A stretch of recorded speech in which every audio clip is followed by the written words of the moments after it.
Some of the biggest takeaways was like the sales processing. People calling and they want like one flower planted over behind their bush over here.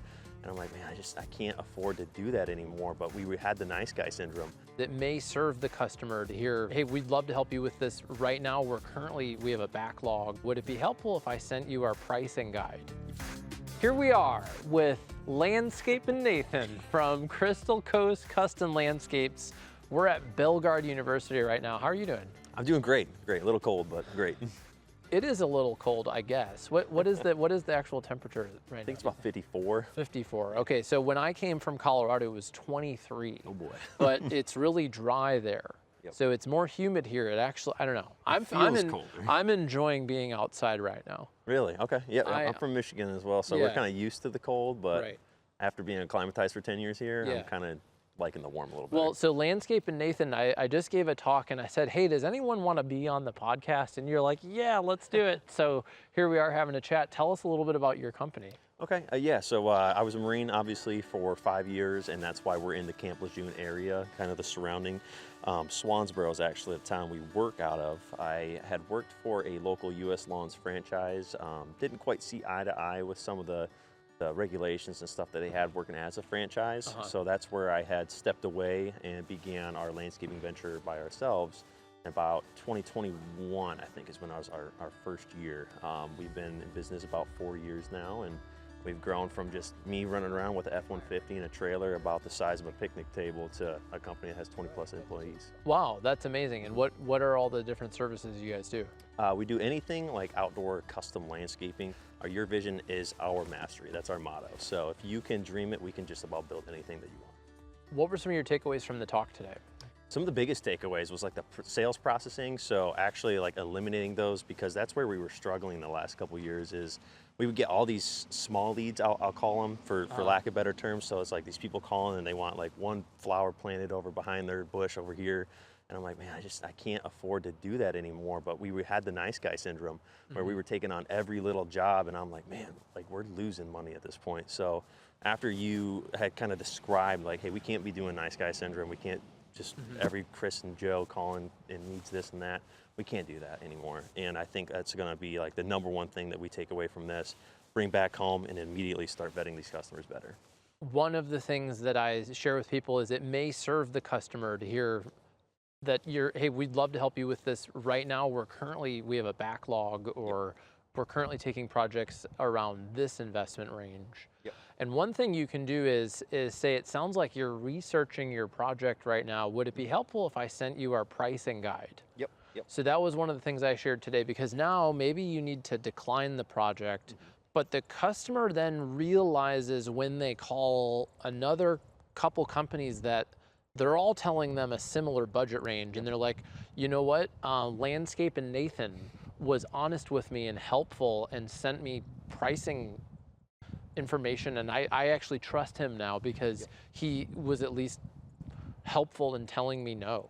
Yep, I've received several reviews just from people reaching out on like Facebook and stuff, like, hey, we're looking to get this amount of gravel for my driveway, and I'm like, hey, yeah, it's gonna be about this much. I'm like, wow, no one else was telling us a rough idea, and that helped us out a lot. Now we're not gonna do the project, or now we're gonna move forward with the project. Typically we get it. So you were in the Marines. Yes. And now you're in landscaping. Yeah, quite the change. Tell me about that career path. How did you get into this? So I actually, as soon as I got out, I was coaching baseball for the local high school like travel ball team, and that's where I met the family that wanted to start the local franchise, U.S. Lawns.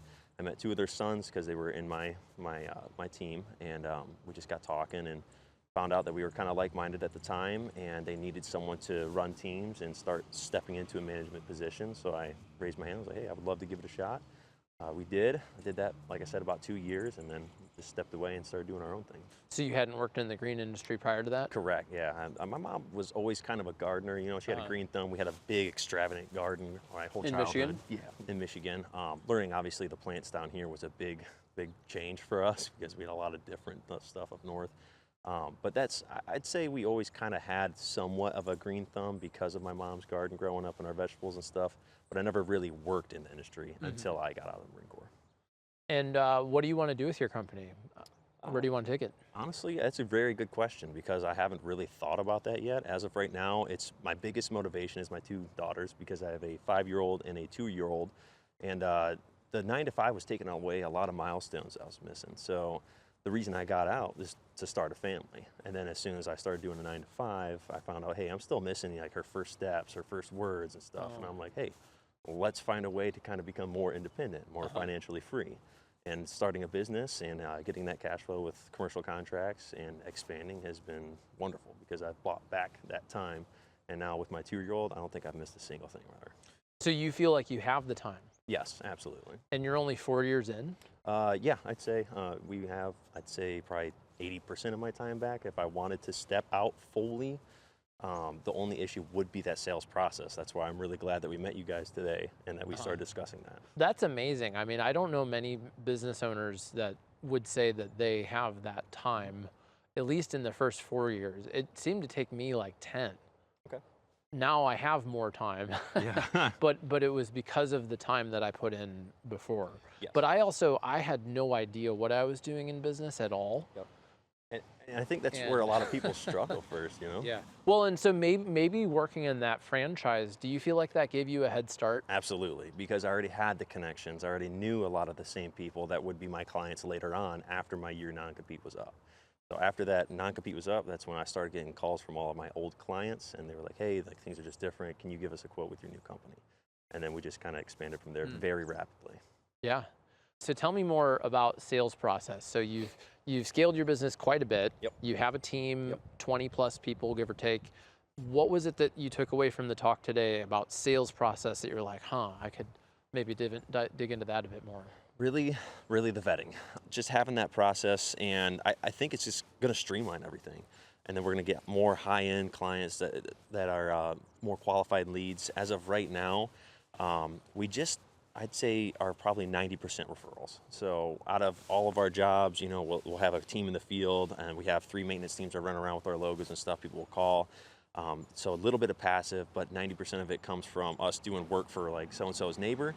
And then they're like, yeah, they did great. And then the next neighbor will call us, and then the next neighbor will call us. So once we get rooted into a community, typically it's like a year-long event because all the neighbors want the same kind of rough idea project, or they'll need some kind of hardscape and some kind of stamped concrete. It just kind of goes from there. So what about the sales process? Are you thinking that somebody else would do part of it, or is it just that you need to pre-qualify? That's the last like 25% I need to get out of the field of the sales process, because I'm the one that's going to these and answering the phone and stuff. And I'm like, all right, so what are you looking to spend? What's your budget? This and that.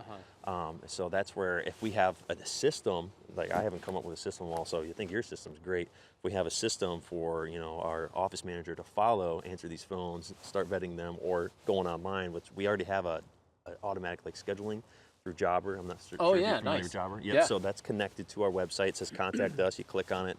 Goes through like the rough idea what you want, what we're going to require to have. If you have plot maps, if you have days and times available, and then they can schedule right on Jobber for a consultation with us. So that has helped a lot. That's cool. I like, Jobber's great. Online scheduling is amazing. Yes. One of the ideas I shared that was kind of controversial today. I got a lot of pushback today from some people, and I don't really care. Like I said, where you land with it, I'm like, hey, I'm going to share an idea that you might not like. Yep. And boy, some people were vocal that they didn't like it. Yeah, I was actually really surprised. And then same thing with like the price sharing. That the same individual that stood up and was like, hey, I don't know about this scheduling. I don't know about the price sharing thing. And I don't know. To me, they seem like great ideas. Well, so wait, that's what I was talking about, was the price guide. Yeah. What was the thing that you were thinking of? I thought it was the same guy that had voiced up about the price sharing thing. I think he was the same one that was like, well, I do like going in person. Oh, about sharing the bracket, the budget with people? I think so. So he disliked having pricing on the website and also talking about budget with people, where I'm in the camp of like, it serves the customer for them to know ranges and to talk about it early. That to me is service to the customer. And he was in the mindset of that is disservice, it's rude, and that's fine. I was curious, which camp are you in, or where? I am 100% for it, because believe it or not, like I met another funny situation is that we were sitting right next to these gentlemen that had Carteret on the back of their shirt, And lo and behold, 3.5 hours away, those guys are not necessarily our competition because they're like the next county over, but they're our neighbors. And we just got shooting the crap. I don't know if we can swear on here. Yeah, go ahead. We just got shooting the shit back and forth, for lack of better terms. Sure. And found out that I was undercharging for my services. So instead of competing against each other and being like, oh, well, we're going to undercut you, we're going to undercut you, why not raise the market in the totality of the area? This is exactly what needs to happen in the landscape industry. Yes. Because let's pretend that you do magically end up competing on a handful of projects next year. Yep. But instead of you being down here on price, you're both up here. Correct. And then maybe you get the third guy and now he's up here. Now the whole industry is doing better. If two of you are up here and one of them is way down here, it kind of makes this guy look like, yeah, what's he not offering? Why is the price so low? Yep. So I'm really glad that I think that's how I feel about it. I talk shop with my competitors also, and I actually learned I was underpriced. Yep. They were like, "Oh, you're not charging for that." I'm like, "Oh." I've learned probably more from those interactions with other business owners and just being like, "Hey, man, like this is where we're at. Like, where are you at?" And that has helped us out immensely as well with pricing. So. Do you have Landscaping Nathan in your email signature? No, but because we do a lot of lives and stuff and a lot of videos, and it's always, hey guys, what's up, Landscapin Nathan here, and then Landscapin Nathan out at the end. So we're trying to kind of build that name, I guess. I think you should. I think you should put it in on your card and in your email, because people will remember that, and they'll be like, "Oh, you gotta talk to Landscapin Nathan." Yep. And then put it on your website, because they might Google it. Yep. That was another thing that you talked about today. Is obviously we're a very referred company, so people refer. Well, my so wait, name. what is your name? I'm gonna Google you right now. Okay. Yeah, please. Okay, Nathan Stinnett. Yep. Did you found the Environmental Voter Project? No, not me. Okay, so this is exactly why you need what I'm talking about. Yeah. Is because now there's some other dude who is the founder. I have no idea who this person is, but I'm gonna add in landscaping. So let's pretend that I do that. Okay, so what's Southern Tides? Southern Tides is our buddy, actually, that I helped him step out of the field about a year ago, I think. This was his first year, so he used to do duct cleaning. He stopped by to clean my house's ducts, and we got talking.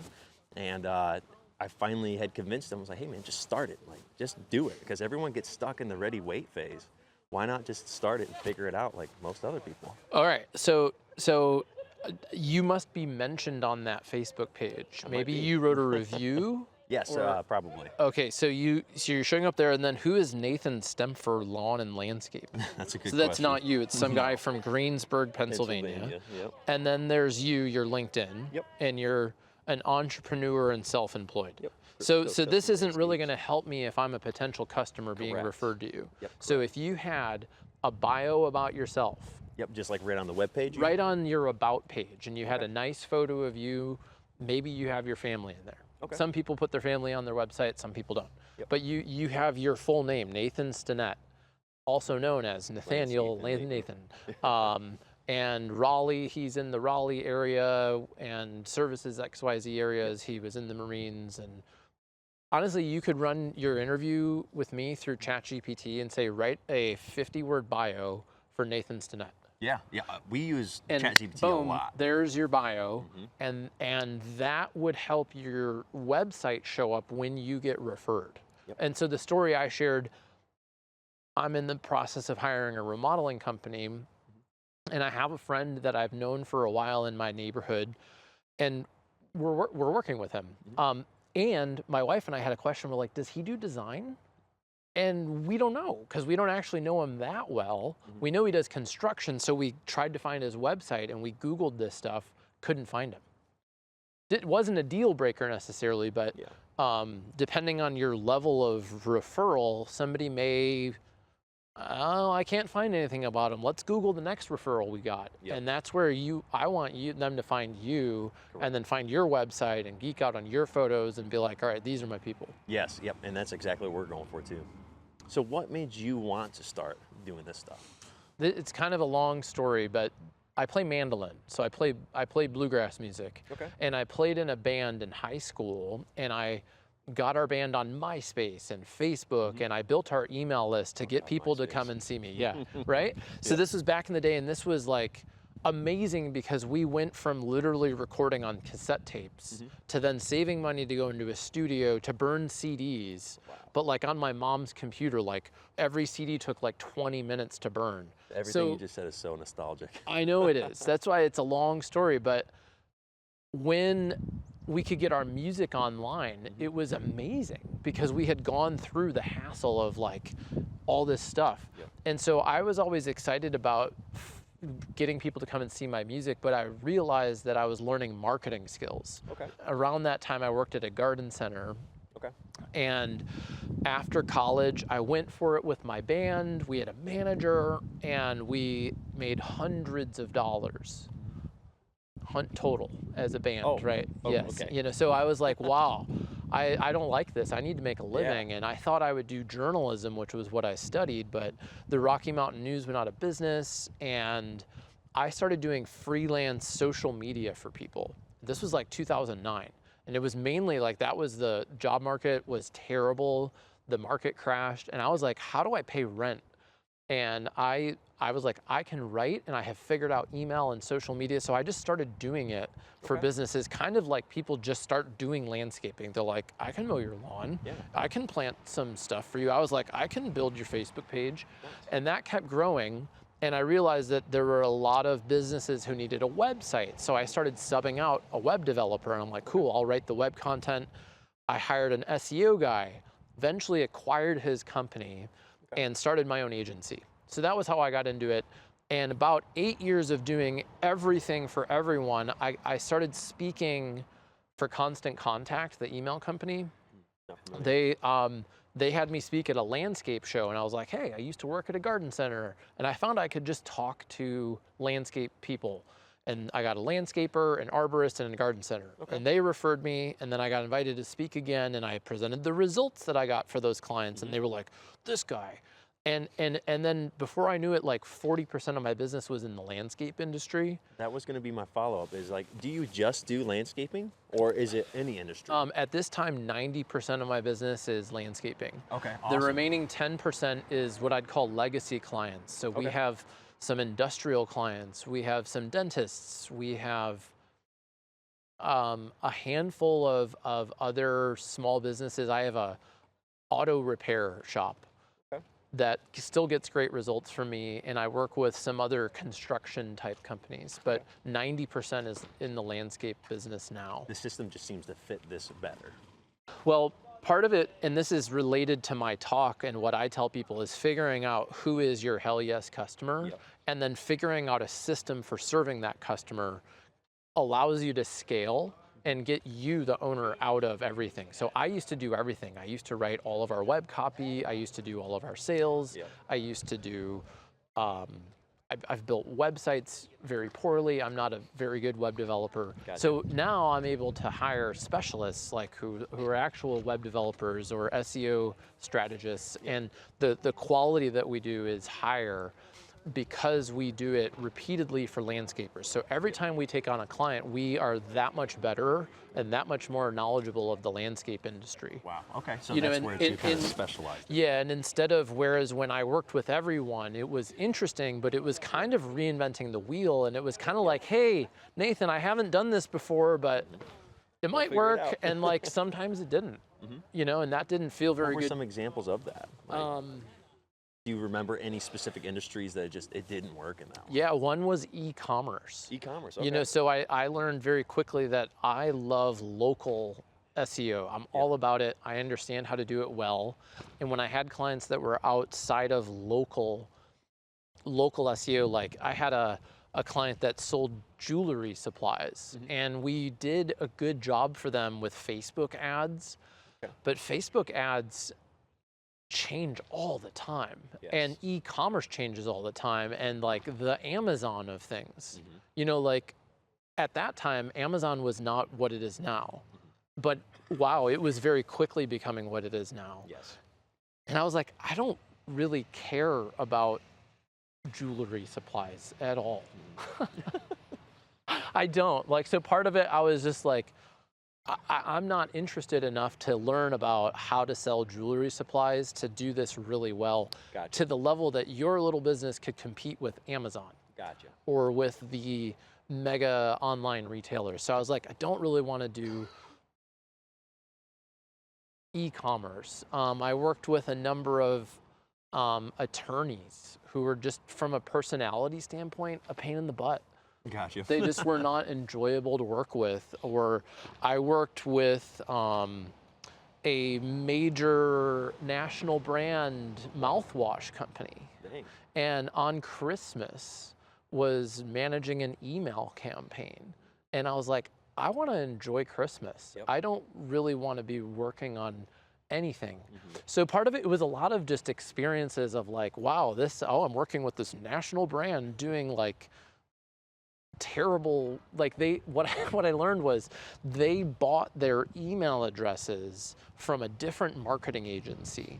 Okay. And that company bought them from a different marketing agency. And the way they bought the leads was at like a free raffle at their grocery store. It was like, What? enter your email address to enter to win an iPad. Oh my God. You know, so everyone gives you their like Yeah. junk Yahoo address. Yep. And now I was like, wow, I'm doing this campaign with 300,000 email addresses. This is sweet. We start sending them out and they immediately got blacklisted because people were reporting it as spam. Yep. So it was a combination of feeling like I wasn't actually helping people get a result. Gotcha. Okay. And then also, landscapers are great. They're just easy to talk to. They're easy to work with. I don't need to do anything on Christmas. Yeah. Like, it's the slow time of year for them. Speaking of not doing anything on Christmas, do you have any children? Like you got? Yeah, I have Okay. 2 kids. You got 2 kids as They're, well. they're 8 and 9, and I coach their basketball team. That's what you were saying. That's awesome, man. Being a coach is really fun. You coach baseball? I did. I have since then stepped away once I had my first daughter because Yeah. I was working 9 to 5 and coming home being a parent and just taking away that 9 to 5 and then also doing baseball in the evenings. It was a lot. It was a lot. So That is a lot. you know, we just want to step back and focus on her. Yeah, thanks for asking. You know, I hadn't thought about the projects that didn't go well, but it was, you know, the landscape clients of mine.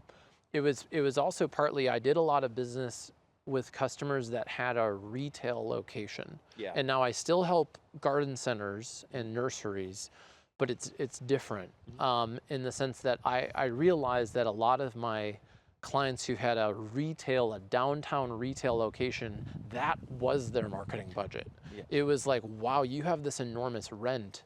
So they would have these tiny marketing budgets and then no way of measuring what I do. Because unless you ask every person in your, How'd you hear of us? how did you hear of us? And we're going to write that down for a $17 sale. Versus I help a landscaper close a $50, $70, $100,000. How did you hear of us? Oh, we found your website. Yep. But much larger. You know, and now I can markets. come back to that landscaper and be like, hey, looks like we closed 10 Yeah. leads this quarter and you made, you know, $300,000. And they're like, yeah, Jack, good job. A lot easier to justify this Now, program. and so I might do the same level of work for the landscaper, but the value of it, the financial return on investment is way Much higher greater, correct. than to the customer who can't measure it. Yep. Going full circle back to the beginning of what we were talking about, just being resilient when I was mentioning Tyler, is just getting out there and starting. Like that's exactly what Yeah. your story kind of was. Hey, I was doing it and I started and it went from this and then I learned, hey, this doesn't work. So it's Yeah. trial and error. Anyone can do it. Well, anyone can do it. It's the best country to do it. Correct. And landscaping is I love the story of landscaping because so many people just start their company Yes. and then like I had no keep idea it was going. going to be like this. They keep going and then they have a $1 million or multi-million dollar enterprise at some point. When I had kids was when I needed to start making money. Yeah. And that was when I really niched down into landscaping because until then I was like, I've got beer money, my wife works. And then it was like, oh, 2 kids Yeah. and my wife didn't go back to work. And that was when I was like, I can't be working this amount of hours. And 2, I need to make more money. And that was where a lot of what I learned about pre-qualifying people, because I used to drive around. Colorado, hours to meet with people and like, what are we doing here? Yep. And then I just got better at like, hey, tell me more. What are you doing? What kind of budget do you have? And I found, speaking to guys like you, prime example, myself as well, just when you have kids, it's a different kind of motivation. It just puts a fire under your butt and it's like, all right, hey, it's time to go, man. Well, the sleep deprivation is real. Yeah. That's the other thing is when you're exhausted and you need to make more money, Yep. like it's time to stop playing around. Yep. That's right, man. There's no more powerful motivator than that. Just lack of sleep too, yeah. Man, that brings back some good memories. Well, we're starting to lose daylight, I think, actually. So we better wrap up the podcast. Thanks for coming on the show. Absolute pleasure. And Landscapin Nathan, I want to Google you, and I want to read that on your website. Give me a week, it'll be there. Okay, good. Even tonight, maybe. I'm gonna go do it tonight. Might as well. Why stop? All right, man. Thank you. Pleasure talking to you. I hope you enjoyed this episode with Landscapin Nathan, and if you did, make sure you like today's video and subscribe to our YouTube channel so you get weekly sales, marketing, and leadership tips to grow your snow and landscape company. My name's Jack Jostes, and I'll see you in the next video.